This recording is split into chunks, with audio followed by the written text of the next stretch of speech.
قرآن پاک دنیا کی وہ عظیم الشان کتاب ہے، وہ نسخہ کیمیا ہے کہ جب لوگ چاہیں گے کہ ہمارے دل بدل جائیں، ذہن بدل جائیں، روحیں ٹھنڈی ہو جائیں اور ہمیں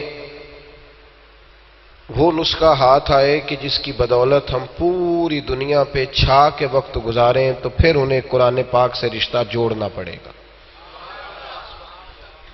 جب انسان بہت زیادہ تھک جاتا ہے نا زندگی کی دوڑ میں، اور کئی دفعہ وہ بہت ساری چیزوں سے اکتا جاتا ہے، کروڑوں اربوں روپیہ اس کے پاس ہوتا ہے، تو وہ پلٹ کر کسی درویش کے قدموں میں آ کے بیٹھتا ہے کہ بس ہو گئی ہے، اب کوئی ایسا وظیفہ پڑھیں کہ میرے دل سے دنیا نکل جائے اور دین آ جائے، کوئی ایسا جملہ بولیں، کوئی ایسی نصیحت کریں۔ تو ہر آدمی، ہر شخص اپنے علم اور اپنے عمل کی تاثیر کے ساتھ بات کرتا ہے، اور بہت سارے لوگ ایسے ہوتے ہیں کہ جن کی زبان سے نکلے ہوئے جملے واقعی تاثیر کا کام کرتے ہیں اور دل بدل جاتے ہیں۔ تو جب ایک عام آدمی کی گفتگو کا یہ حال ہے تو بتلائیے پھر رب کریم کے کلام کا کیا حال ہوگا۔ جب انسان اس کی تاثیر پر توجہ کرتا ہے نا، قرآن پاک کی تاثیر پر، شرط یہ ہے کہ دل لگا ہوا ہو قرآن پاک کے ساتھ۔ میں اکثر دوستوں سے یہ کہتا ہوں کہ ہمارے لوگ حضرت میاں محمد بخش صاحب رحمۃ اللہ علیہ کے شعروں پہ رو پڑتے ہیں کیونکہ انہیں سمجھ آ رہی ہوتی ہے۔ اگر ہم نے قرآن مجید سمجھایا ہوتا، اگر قوم کو اس طرف لگایا ہوتا، سمجھایا ہوتا، یہ شکوہ کر کے گزرنا تو آسان ہے کہ لوگ توجہ نہیں کرتے، لیکن کبھی کبھی مجھے اپنے آپ پہ بڑا شکوہ آتا ہے کہ ہم یہ کام کرتے بھی تو بڑا کام ہے نا، ہمارا مزاج بھی تو تھوڑا الگ ہے نا۔ مطلب جس جگہ آرٹسٹوں کو، آرٹسٹ نعت خوانوں کو پروموٹ کیا جا رہا ہوتا ہے تو وہاں بھی تو کسی کی صدارت ہوتی ہے نا، وہاں بھی تو کسی کا خصوصی خطاب ہوتا ہے نا، وہاں بھی تو کچھ ایسے لوگ ہوتے ہیں نا جو صاحب جبہ و دستار کہلاتے ہیں۔ ایسا تو نہیں کہ خود بخود سارے لوگ پروان چڑھ گئے ہیں، کچھ تو ہے نا جس کی پردہ داری ہے۔ بھائی قرآن مجید کی تاثیر اتنی شاندار ہے کہ مولا علی شیر خدا کرم اللہ تعالی، بیٹھ جائیں بھائی، بیٹھ جائیں، آپ بیٹھے نیچے۔ حضرت مولا علی شیر خدا کرم اللہ تعالی وجہ الکریم کا فرمان ہے، فرماتے ہیں میں حضور کی بارگاہ میں حاضر تھا تو میرے کریم رسول علیہ السلام نے مجھ سے ایک جملہ کہا۔ آپ فرماتے ہیں بات کوئی اور تھی، وقت کوئی اور تھا، پر حضور نے جب وہ فکرہ کہا تو میرا ذہن بھی کہیں اور چلا گیا۔ نبی کریم نے فرمایا علی، ہر چیز پرانی ہو سکتی ہے پر میرا قرآن کبھی پرانا نہیں ہوگا۔ اللہ کرے آپ کو سمجھ آئے، قرآن کبھی پرانا، یعنی آپ کسی کے سامنے کوئی چیز رکھتے ہیں تو وہ کہتا ہے میں نے پہلے بھی پڑھا ہے۔ آپ کسی کو کوئی بات بیان کرتے ہیں نا جی، آپ کو پتہ ہے بہت سارے واعظین اور خطباء کے ڈرائیور محفل میں آ کے نہیں بیٹھتے، وہ کہتے ہیں تقریر ہم نے کئی دفعہ سنی ہوئی ہے، تو بار بار تھوڑی سنیں گے۔ اور بھائی مشکل ہوتی ہے نا کچھ چیزیں بار بار۔ قرآن وہ حسین کتاب ہے کہ جب پڑھو گے، جتنی بار پڑھو گے، اللہ نئی تازگی عطا فرمائے گا، یہ کبھی پرانا نہیں ہوگا کبھی۔ اس کی ایک تاثیر ہے، اللہ کے کلام کی ایک، بندہ عمل والا ہو نا، عمل والا، وہ سادی بات بھی کرے سادے لفظوں میں تو وہ تاثیر بن جاتی ہے، لوگ بدل جاتے ہیں۔ عمل نہ ہو تو آپ کو پتہ ہے بڑی زبردست بھی، کئی دفعہ میری طرح کے لوگ بڑی لچھے دار بات کرتے ہیں لیکن وہ نہیں سمجھ میں آتی۔ عمل والا آدمی اگر بات کرے، جس کو پیار ہو سامنے بیٹھنے والے لوگوں سے، قوم کی بھلائی کی بات کرے تو وہ بات روحوں میں اترتی ہے۔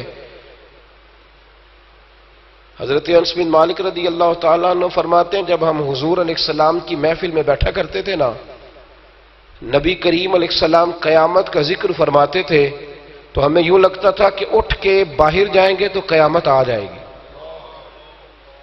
ایسے نہیں ہوتا تھا کہ داستان سرائی، یعنی میں خود قیامت کا ذکر کر رہا ہوں، میں خود لوگوں کو فقر کا درس دے رہا ہوں، پر میری گاڑی، میری کوٹھی، میرا بنگلہ، میرے پیسے دو کے لوگ کہتے ہیں کہ یار یہ کہتے کچھ اور رہا تھا، پھر اس کا اثر نہیں رہتا۔ لیکن اللہ کے حبیب علیہ السلام جب قیامت کا ذکر کرتے تو صحابہ کہتے ہیں کہ یوں لگتا تھا کہ اٹھ کے جائیں گے تو قیامت آ جائے گی تو جب حضور کے فرمان میں اتنی تاثیر ہے تو پھر رب کے کلام میں کتنی تاثیر ہے۔ ایک حدیث ہمیں ملتی ہے، اس کے راوی بھی حضرت انس بن مالک رضی اللہ تعالیٰ عنہ ہے، فرماتے ہیں ایک دن حضرت موسیٰ کلیم اللہ علیہ السلام نے رب کریم کی بارگاہ میں عرض کیا، اگر آپ کی توجہ موبائلوں سے زیادہ میرے ساتھ ہو جائے تو کام ذرا بن جائے گا۔ ویسے بھی ہم نے قوم کو اور بھی کئی کام کرانے ہیں، سب کو صحافی تھوڑا بنانا ہے، بالکل ضروری ہے کہ اب سارے صحافی بنیں گے، اور بھی غم ہے زمانے میں محبت کے سوا، تو کچھ اور بھی تو شعبے ہیں نا جی، ان میں بھی تو کام کرنا ہے نا، مہربانی فرمائیں۔ اب تو عجیب و غریب منطق ہے۔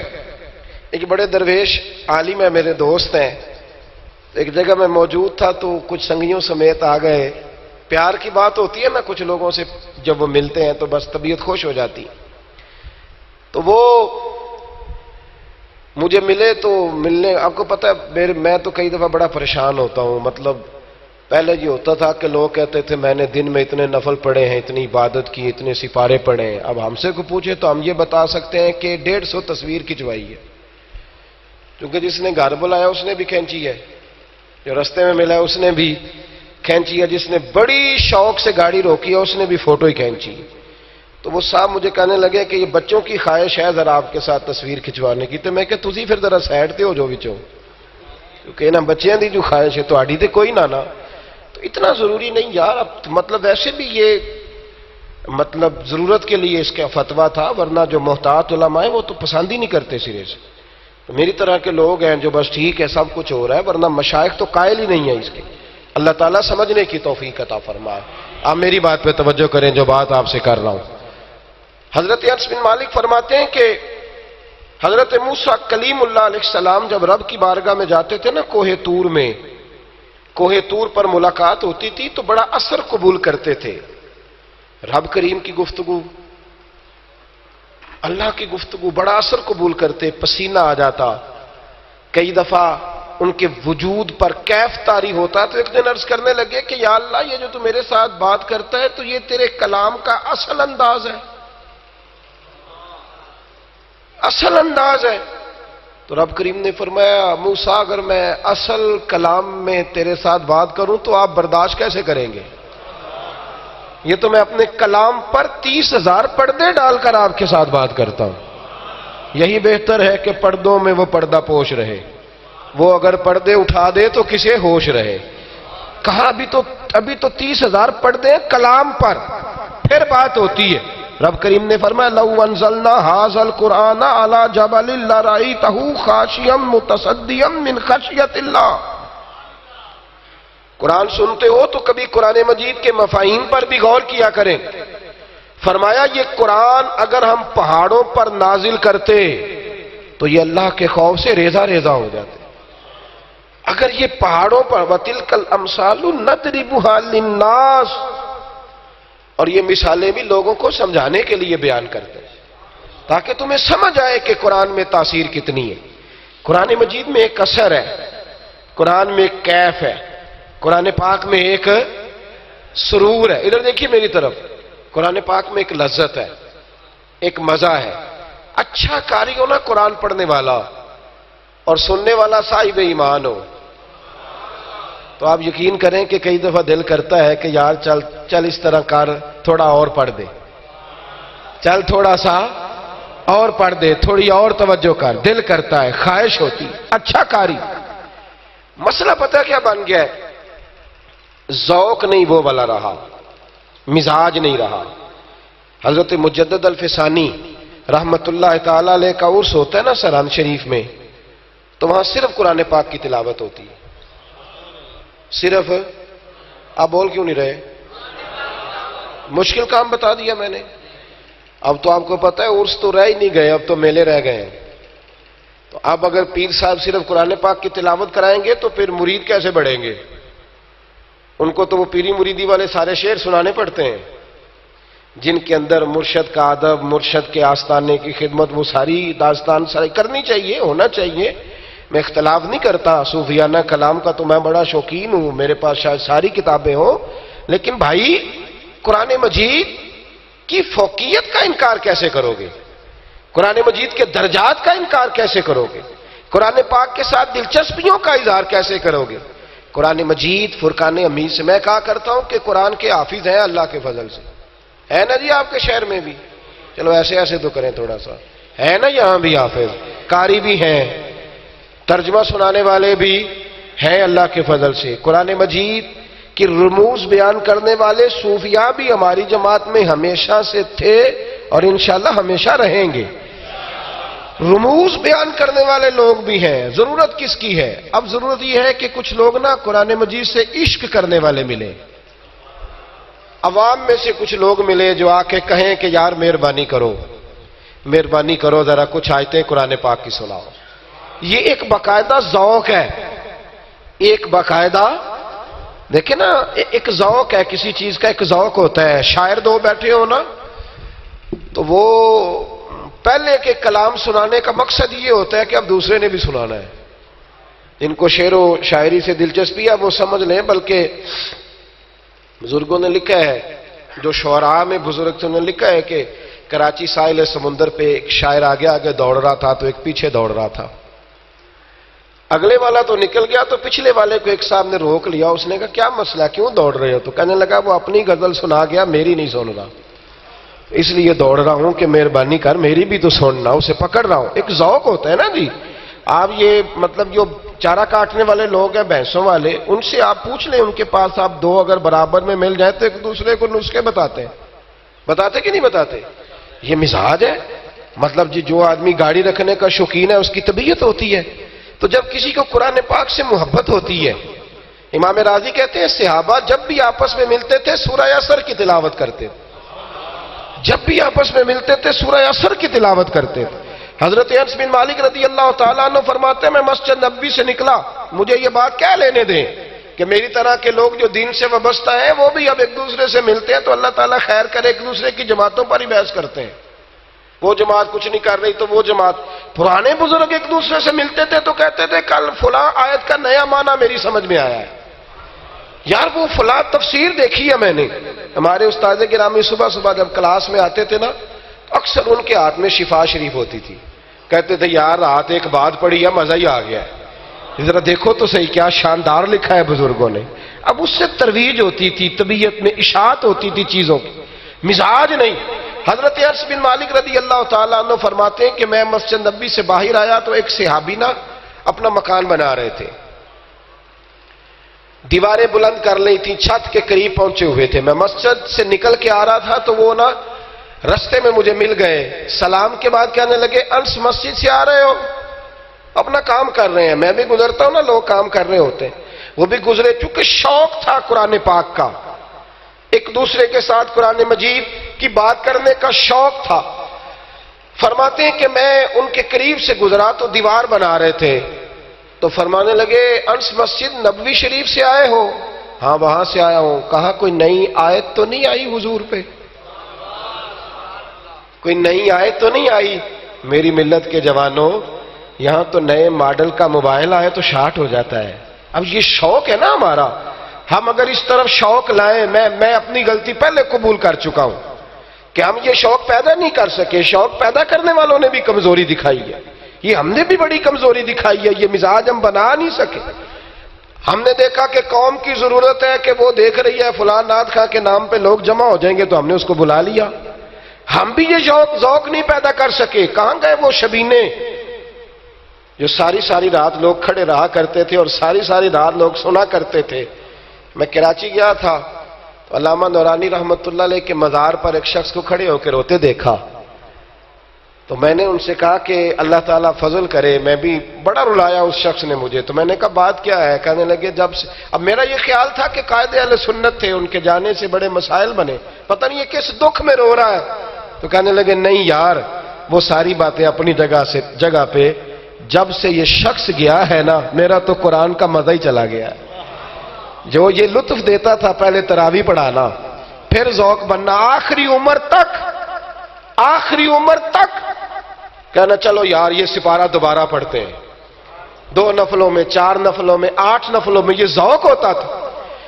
پتہ نہیں میں آپ کو بات بھی سمجھا پا رہا ہوں کہ نہیں سمجھا پا رہا، لیکن غور کریں کہ عرض کر رہا ہوں، حضرت انس بن مالک فرماتے ہیں میں مسجد نبوی شریف سے نکلا، وہ صحابی مکان بنا رہے تھے، پوچھنے لگے کوئی نئی آیت آئی ہے؟ تو میں نے کہا آئی ہے، ابھی سن کے آیا ہوں۔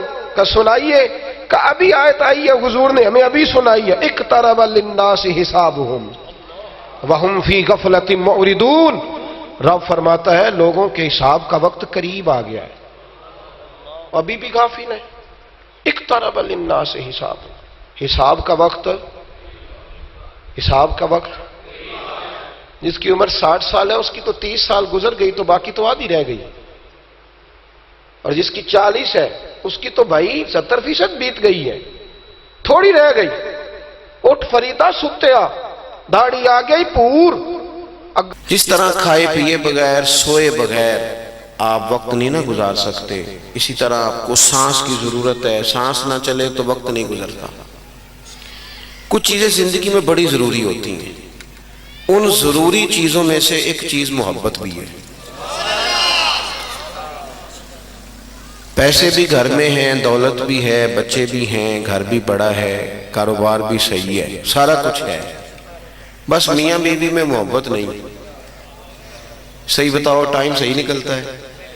آپ کا غور کرنا بتاتا ہے کہ نہیں صحیح نکلتا۔ آپ جب کھو گئے ہیں نا، وہ کسی نے کہا تھا جانے کس عمر میں جائے گی یہ عادت میری کہ روٹھنا اس سے تو اوروں سے الجھتے پھرنا۔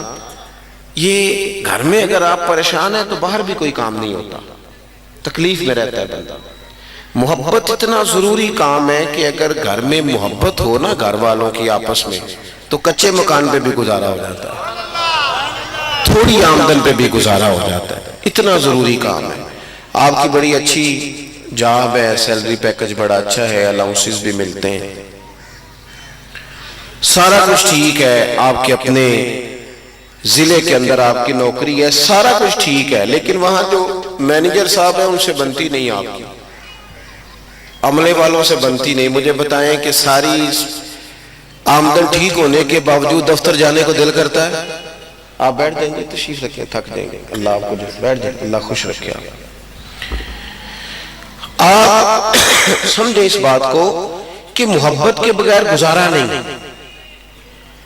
گاڑی میں سفر ہو رہا ہوتا ہے تو بعض اوقات اس طرح ہوتا ہے کہ کوئی ایک بندہ نا غلط کراس کر جاتا ہے، اور یہ غلط کراس کرنے والے بڑے تیز ہوتے ہیں، غلط کراس بھی کر جاتے ہیں اور تنقید بھی کر جاتے ہیں کہ انہوں چلا لو، ان کے کراس بھی غلط کر گئے۔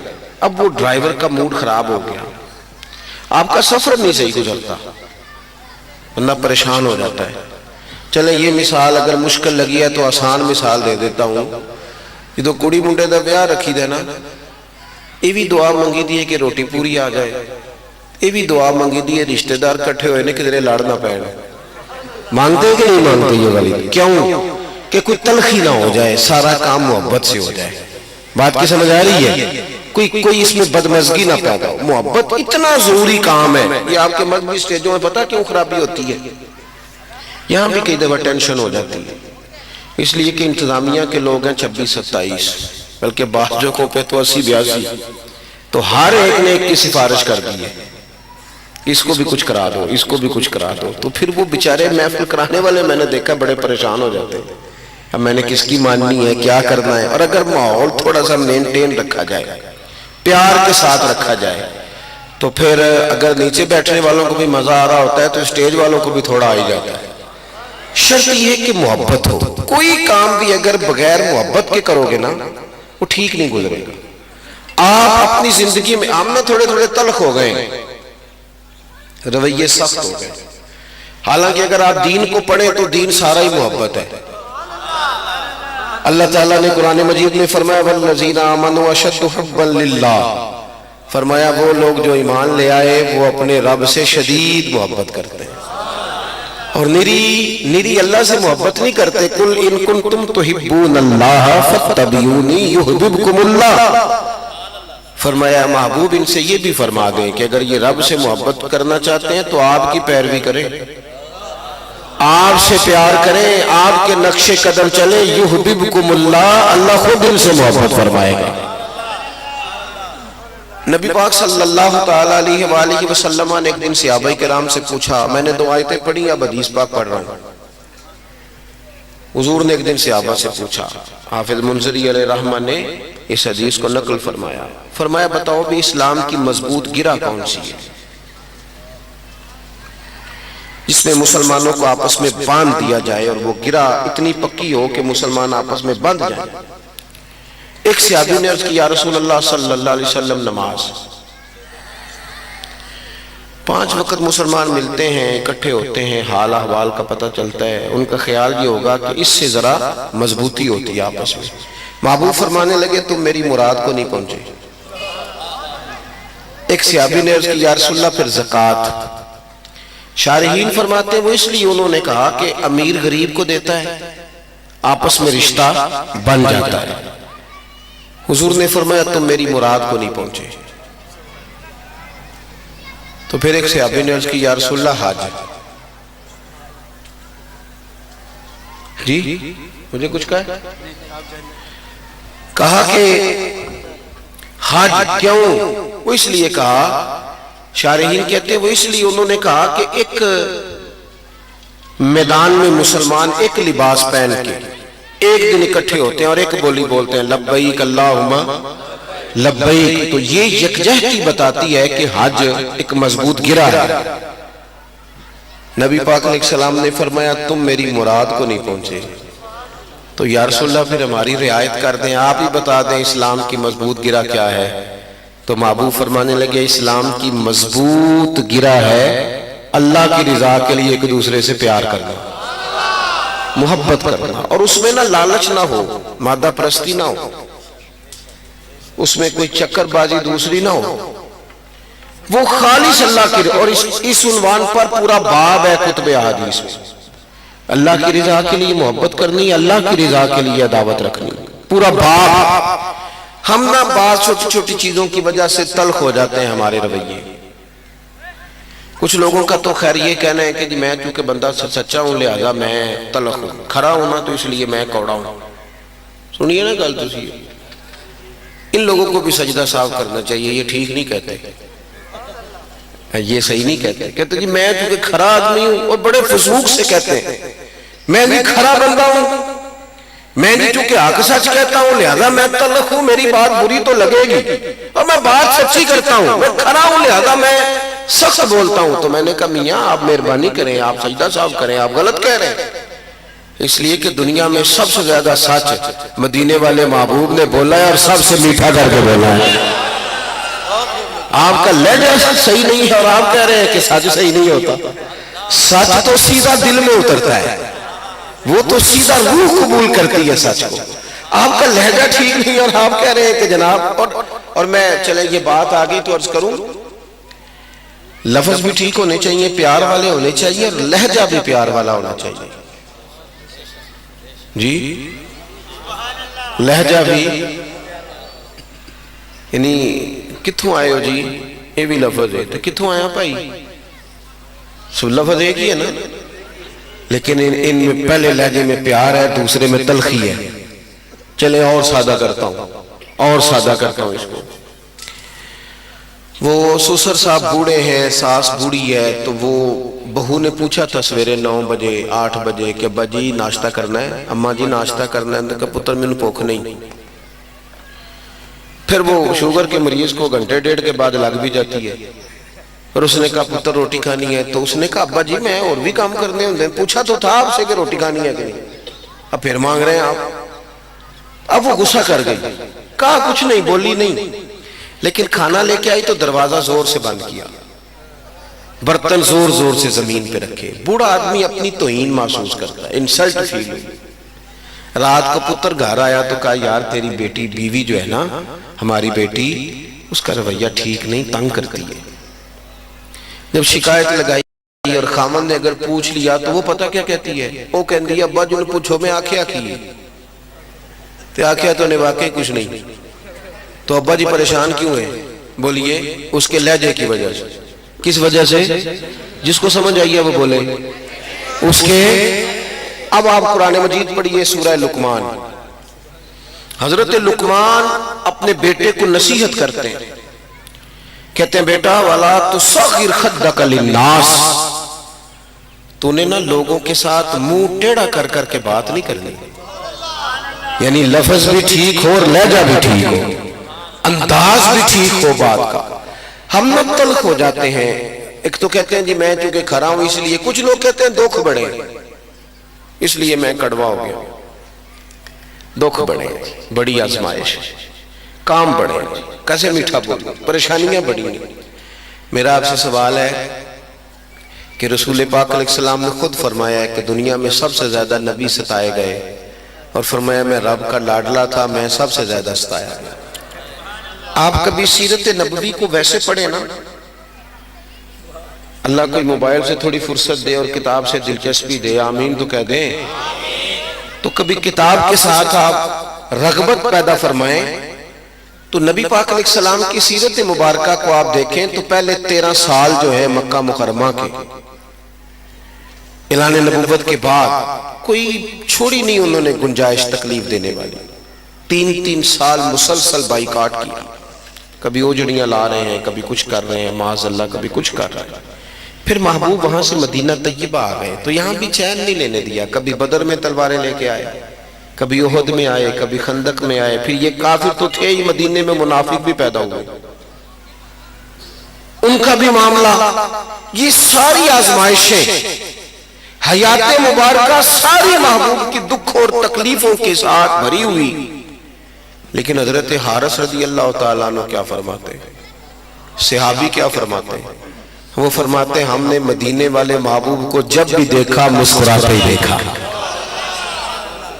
یعنی دکھوں میں جینا سیکھو یار، آزمائشوں میں جینا سیکھو، غربتوں میں بھی جینا سیکھو، اپنی زندگی کے اندر یار آپ انتظار کر رہے ہیں کہ بہت زیادہ پیسے آ جائیں گے تو پھر میں بچوں سے پیار کروں گا۔ حضرت اقرا بن حابس کہتے ہیں کہ ایک شخص نے حضور سید عالم علیہ السلام کے سامنے اس نے بات کی، نبی پاک اپنے نواسوں سے پیار کر رہے تھے، ماتھا چوم رہے تھے، ساڑھے پنڈا جو لوگ اپنا بال بھی نہیں نہ کھڑا دے، صحیح کہہ رہا ہوں میں؟ وہ کہنے لو دسو میں مرد ہو کیوں بال چکا، تو بھی بچہ آپ کا ہی ہے نا، تو نبی پاک تو کندھوں پہ بھی بٹھاتے تھے، نماز کے وقت بھی ساتھ لے جاتے تھے، حضور تو پیار کرتے تھے، تو آپ نے یہ چودراہٹ کہاں سے سیکھی؟ یہ کہ معاذ اللہ تعالیٰ کی یہ بڑا چودھری ہونے کی علامت ہے کہ بچوں سے پیار نہیں کرتا؟ لہجہ ٹھیک کریں، بچوں کو ٹائم دیں، ان سے محبت کریں، ان کے اندر گزارا کریں، چودھری صاحب بھی کریں، پیر صاحب بھی کریں، مفتی صاحب بھی کریں، ڈاکٹر صاحب بھی کریں، اور گھر کے اندر بحیثیت والد کے ٹائم دیں۔